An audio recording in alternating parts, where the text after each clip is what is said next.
Welcome back.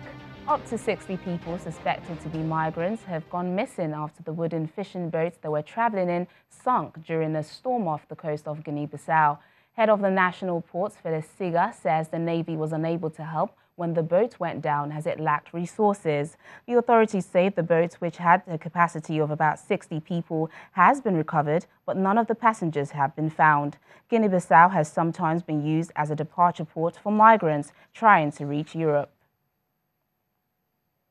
Judges at the International Criminal Court are hearing a plea from former Côte d'Ivoire's President Laurent Gbagbo to have his case dismissed early due to a lack of evidence.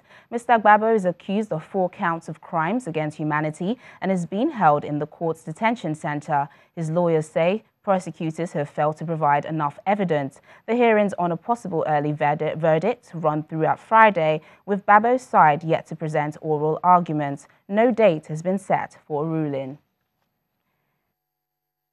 On 23 April 2018, the defense for Mr. Gbagbo and the defense for Mr. Blegude filed their observations to the trial brief.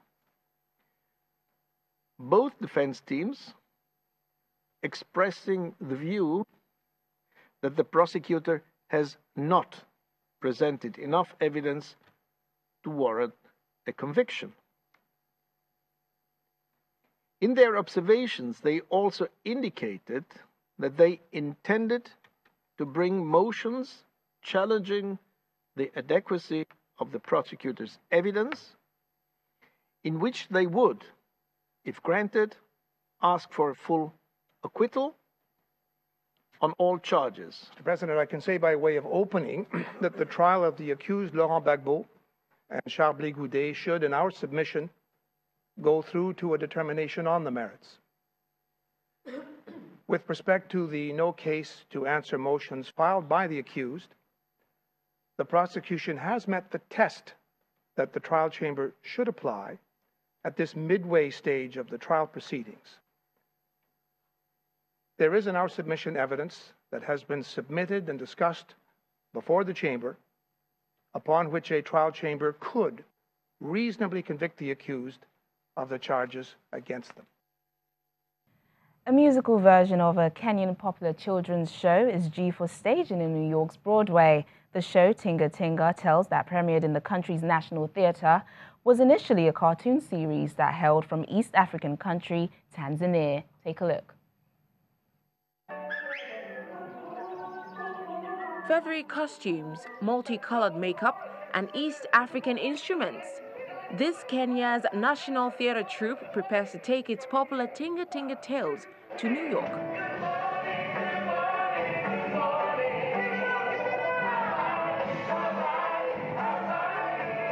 Based on a cartoon by multiple BAFTA Award winner Claudia Lloyd and Kenyan singer-songwriter Eric Wainaina, the show features Kenyan children's fables to explain questions from the animal kingdom. The 2016 musical adaptation, brought to life by break-dancing Rastafari tortoise, a soul-singing hippopotamus, and a jazz-savvy elephant, takes musical inspiration from gospel, funk, and hip-hop.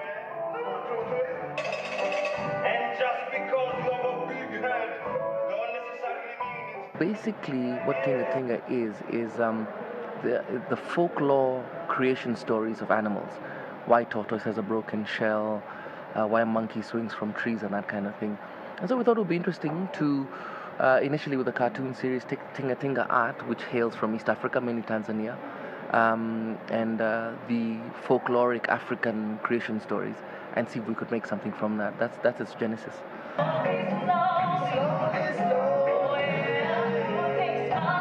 Lloyd says she was excited to bring East African children's tales, visual arts, and music tradition to the United States, where the team will perform for 2 weeks in October at New Victory Theatre, an off-Broadway theatre for children. She says she believed the show had the potential to reach a much broader audience than the one it has so far entertained, with 4 theatres in the Kenyan capital.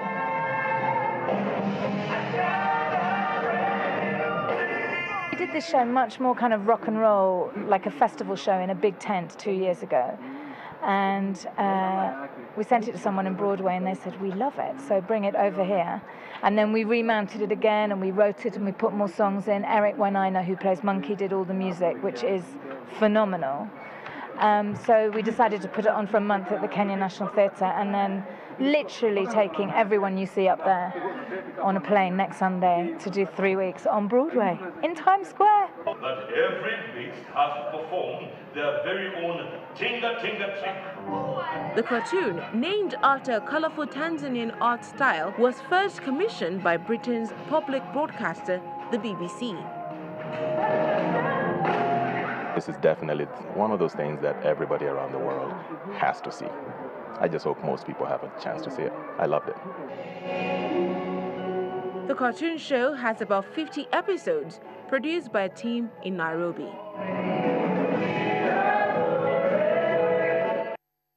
In South Africa's Durban city, the sound of a localized music of the people of the KwaZulu-Natal province is widely recognized and celebrated. The traditional music has, since its origin in the 21st century, become a crowd pleaser on dance floors from DJ decks around the world. Take a look.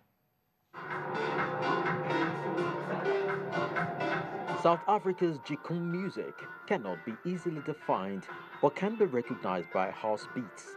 Jikum was first created in Durban's neighborhoods and is a sound that resonates with the social conditions of township life. South African duo Mafia Boys, originally from Ishifingo, creates their music in a studio that overlooks Durban's beachfront, but it is played in car parks, clubs, and street parties across the nation. What mostly distinguishes Gom from the others, it almost has the same elements, but in Gom, it's like the rules are more loose. You are able to go as crazy as you want to. You are able to build a beat that goes like really good, but you don't have to follow someone else's rules.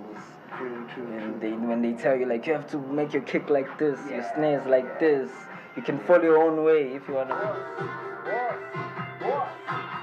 DJs and producers from Durban have inspired a new generation of Jikum artists with Mafia Boys' success.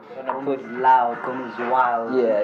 Do whatever you want, as long as the feeling is nice and it's proper and it's listenable. I think that makes it good. Mafia Boys sell Jikum beats to other local artists and are now recording their own album, New Dawn, to formally establish themselves as Jikum artists. Well, that's it on the program. Thanks for watching. I'm Teniola Shabuali.